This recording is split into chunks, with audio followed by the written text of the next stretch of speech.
Okay, in this reading, we will going to have general reading and message you need to hear right now. Okay, so let's read your energy first.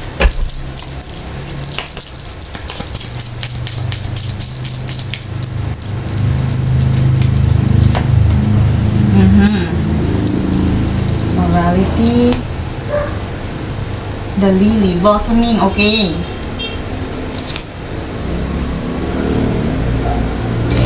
Stability. Okay, so I feel na my collective, are sabihin natin currently, sabihin natin magiging blessed when it comes to their manifestations. Stability. Pag kasi sinabing stability foundation, may kinalaman dyan itong ating mga kaperahan. Stability, safety. Ito, tingnan nyo na lang yung kabuuan, the house. So, yung foundation, so, kung halimbawa wala kang stable job, may paparating. Tingnan nyo yung stability. Pag kasi wala kang stable job, diba? Pero tingnan nyo yung result. And result is stability. And ano ang nasa gitna niya? The good luck and prosperity. Diba? Napakaganda. Very positive, favorable ang ating cards today. I don't see any negative here because of this lily. Pag sinabing lily, blossoming tayo, napakaganda, awakening when it comes to your mindset, when it comes to your finances and resources. Awakening, blossoming. Kumbaga, wala pa sa ngayon, pero darating, magbo-bloom. And I also hear na ito yung right time, parating na yung right time para sa'yo. Kumbaga, andyan na yung paparating na yung opportunity. Dahil dito nga sa prosperity. And I also want to dito kasi sa ano na to, kung papansinin natin, paparating yung opportunity. Meron kasabihan na opportunity knock once. Pwede natin i-apply dito yun kasi parang itong stability na to, tama na maano yung foundation, matatag.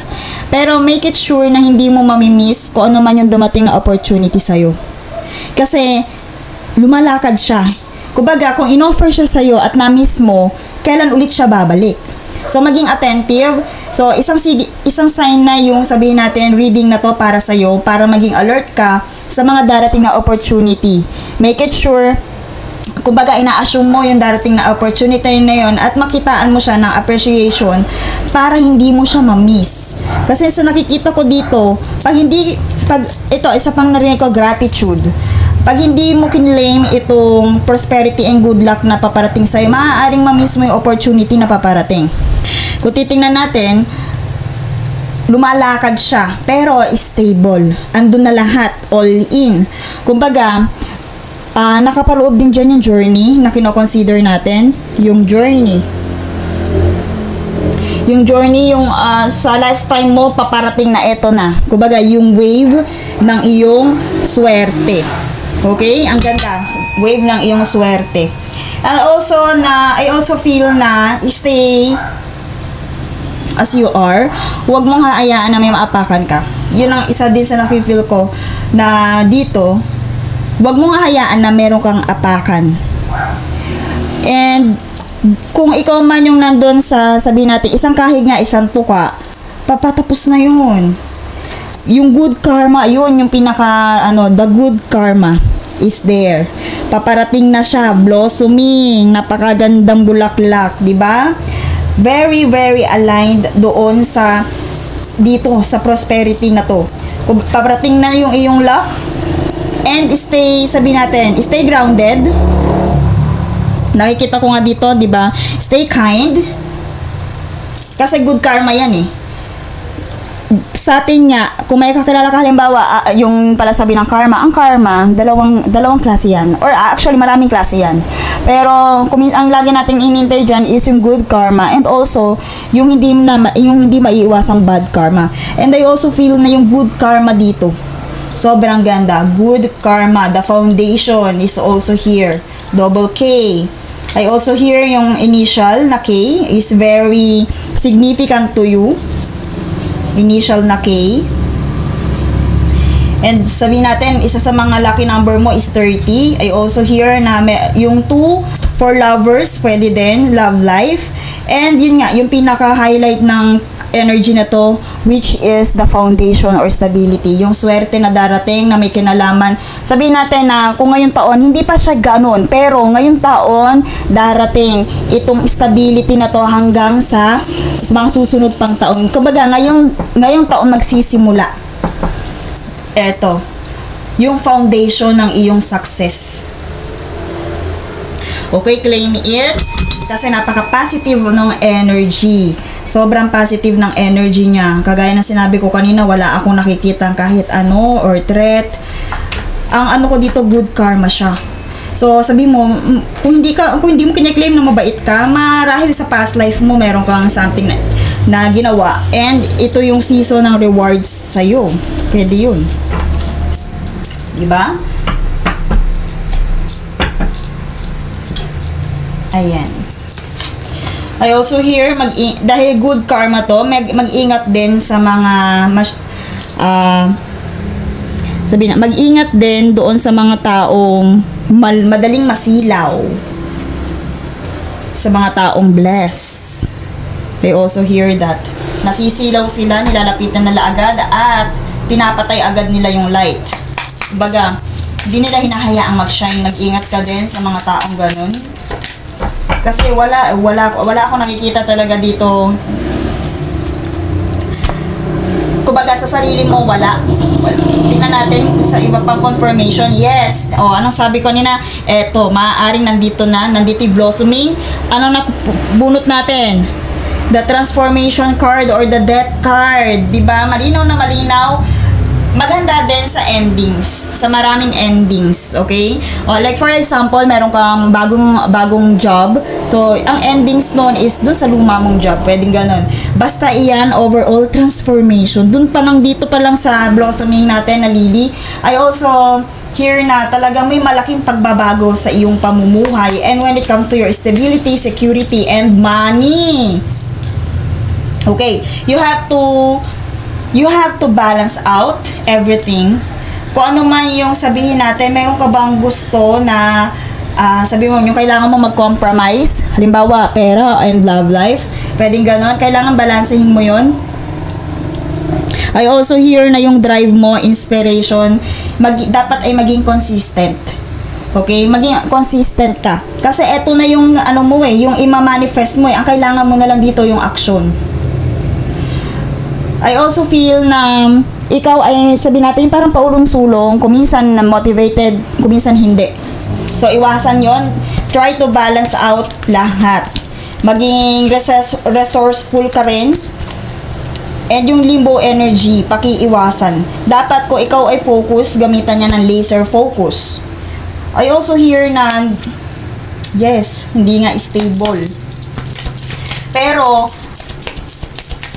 mangyayari, ito isang focus mo lang dyan sa opportunity na yan, nag-grab mo na siya. Ang laki ng transformation dito. And I also feel na yung transformation is hindi masyadong rough. Okay, kasi dalawang klase ang card natin when it comes to tarot card. Pag transformation, the tower and the death card. Pag tower, medyo ano siya, rough. Talagang mabibigla ka sa transformation. Pero ito kasi, ang ganda napaka-smooth. Tapos may kasama pa siyang blossoming. Mabilisan. Okay?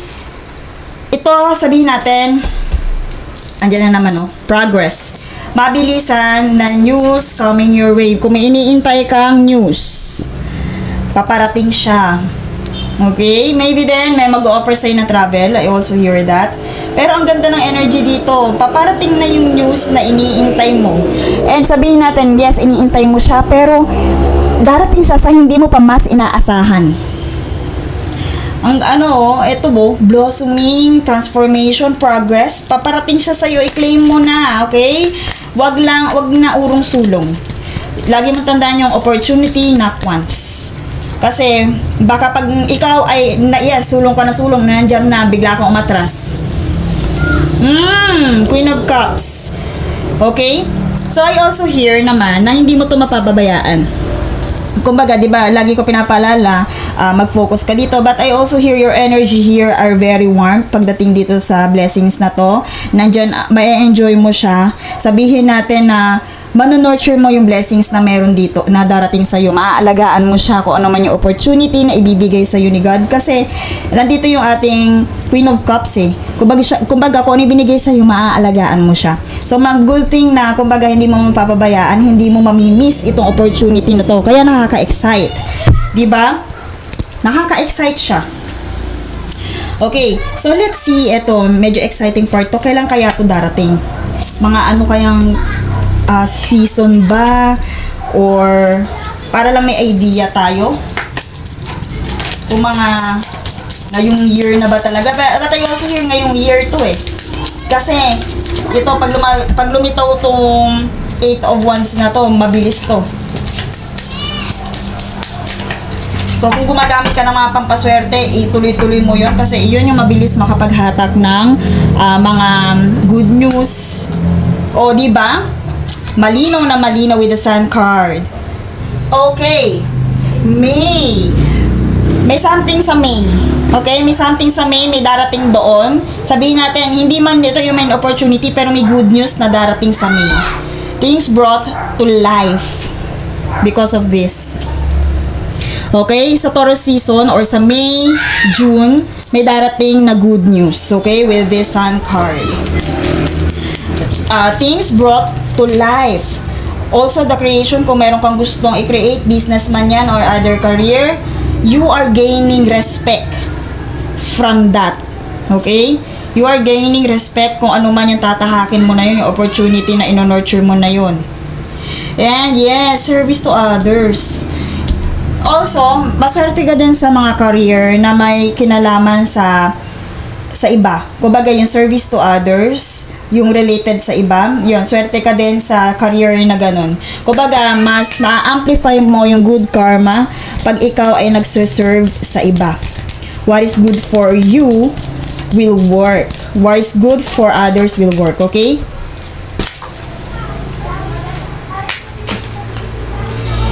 Ayan, di ba kasasabi ko lang, what is good for others will work, and kapalit nga is good karma because of this sacrifice. Kumbaga, service to others is yung pinaka maganda mong sabihin natin, pwede kang dun ka magkakaroon ng mas malaking reward sa good karma pag may kinalaman sa iba yung iyong i-create na negosyo or tatahaking negosyo. But dito sa darating na opportunity na dito, kahit sabihin natin hindi to service to others, nakalaan na sa'yo yung good karma na yon. Okay? Last pull. Ayan. Okay, if ever na dumaranas ka ng anxiety and fear right now, there will be no anxiety. Mawawala na siya. Kasi kumbaga magkakaroon ka na ng stable emotional, sabihin natin, processing.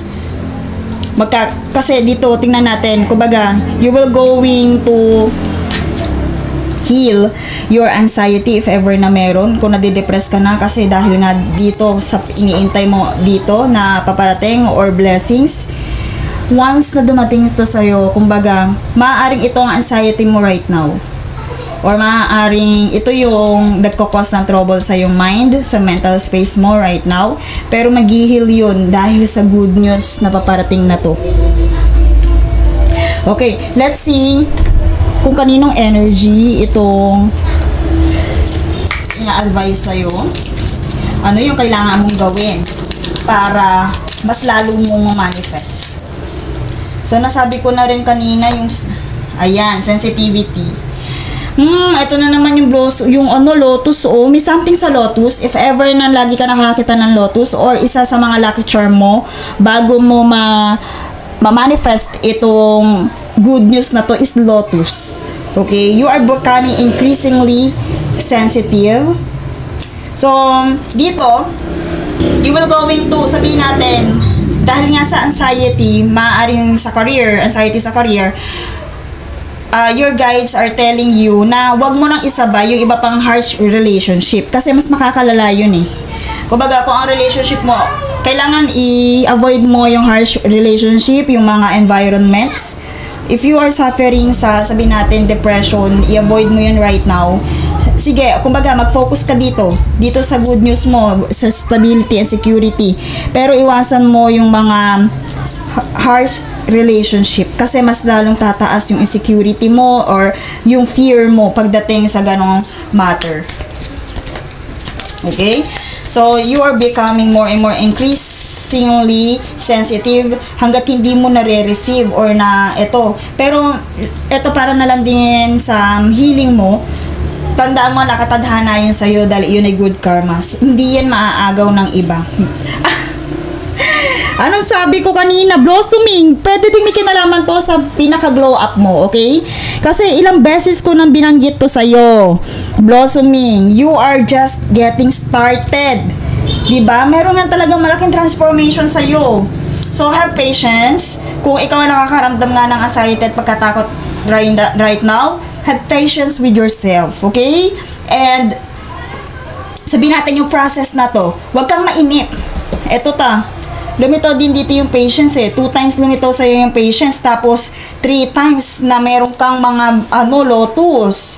It's time for you. Napaka-blooming ng energy na to. Okay? Kagaya din ng sinabi ko, pwede din may kinalaman sa physical appearance mo, glow up, because of this. Ito na confirmation, blossoming. You are blossoming, okay? And do not give up. Magintay ka lang, darating yan sa'yo, lalo na sa hindi mo inaasahang panahon at malapit na siya. Napakalapit na niya. Claim it na napakalapit na niya. Okay.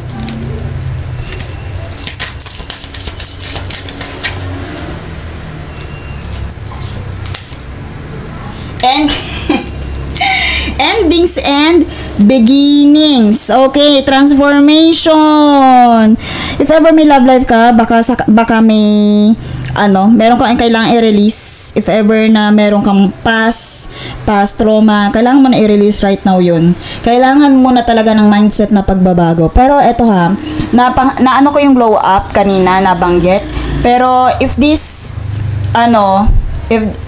reading, sabihin natin, kagaya niyan is full moon, retrograde ngayon. So, di ba nabanggit ko yung glow up, isang tip doon, huwag ka muna ang tawag doon? Makeover. Okay? I also feel dun sa glow up, pag sinabi natin physical change, physical glow up, and also yung spiritual glow up. Kasi nga, andito yung good karma. Parang ang ganda ng spirit mo, yung soul mo. Kumbaga nandyan, pwedeng i-align ka ng angels mo. Kung sabi mo maldita ka before or sutil ka before, pwedeng andito yung spiritual, mental, and physical blossoming. Andito yung old, sabihin natin yung old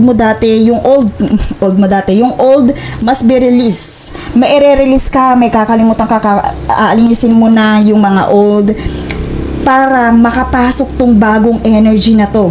Ano sabi ko kanina, napaka-kind, super moral ng ng energy na to. Okay? And ito, lumitaw nga dito yung lumitaw dito yung endings and beginnings. So, new are about to enter. You must release the past, the old pattern.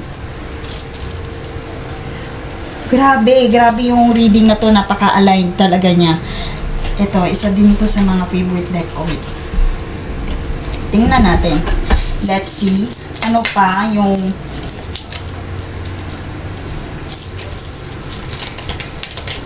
para sa'yo. Okay, masculine. A gentleman. So, it brings you joy.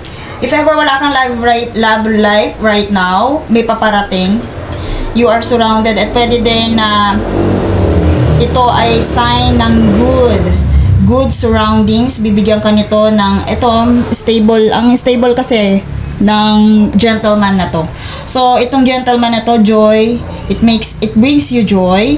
And sabihin natin, pwede may kinalaman siya dito sa blossoming mo. Once na nakapag-release ka na, may darating na bagong tao sa buhay mo. may darating na, kung love life man yan, may darating na tao sa'yo para i-lead ka for something na makakabuti sa'yo. Or sabihin natin, maybe bagong boss, bagong mentor, coach. Basta siya is of, masculine energy. Okay, so right now, habang iniintay mo yung blessings and good karma na to, let's see. Kumbaga, ano yung kailangan mong gawin for yourself para matulungan? Okay, you must stand with your identity. Okay, kung sino ka, kung paano ka, kumbaga magpakatotoo ka sa sarili mo para matulungan kang makapag-cope up, makapag-release dito sa makapag-release ng old pattern. Kung sino ka, ipakita mo na sa paligid mo kung sino ka talaga. I also hear that kasi yung old pattern, maaaring hindi ka nagpapakatotoo doon, maaaring nakakasama siya sa'yo yung old pattern na kailangan mo i-release. Paulit-ulit na sinabi na nandiyan ang transformation. Meditate. Find out mo ano talaga ang gusto mo and i-claim mo na. Isa pa yan sa big word. Movement. Okay? Kailangan, ito nga, glow up nga ito spiritually. Movement, glow up, meditate, and of course, eto. Palagi mong aalagaan yung iyong physical health. Pwede puhunan mo yan. Diba? Napakaganda.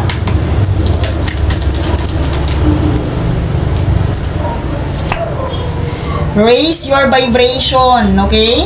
So, you will going to pag kanyari, if you feel, I also hear na, if you feel heavy right now, raise your vibration. Ito nga yung meditation. So, mag-focus ka sa mga frequency na sabihin natin, makakapag-align dito sa iyong good news, sa iyong blessings. Okay? Raise your vibration. If ever malungkot ka right now, I also hear na kailangan talaga ibaling mo sa joy itong energy mo na to. Okay? What your angels and guides want to tell you. Ayun na naman. Invocation. Raise your vibration din. Kumbaga, mag-meditate ka, mag-pray ka. Lumapit ka sa yung guardian angel. Eto, if hindi ka nag-yoga, mag-yoga ka rin. And eto nga, yung meditation, prayer yan. Kung hindi ka nag-meditate, mag-pray ka. Pero kailangan aralin mo to raise your vibration. And also, to raise your vibration, magpaka-positibo ka. Para mas mabilis silang dumating. Okay? And sa the moment kasi na nire-raise mo vibration mo, parang naiwawaglit mo yung ganitong habit. Ito. Sa desperation ng pag-iintay. Kaya unexpectedly, darating sa'yo yung iyong good news, yung iyong good karma. Okay? And that's all for this reading. Thank you so much and see you in my next one.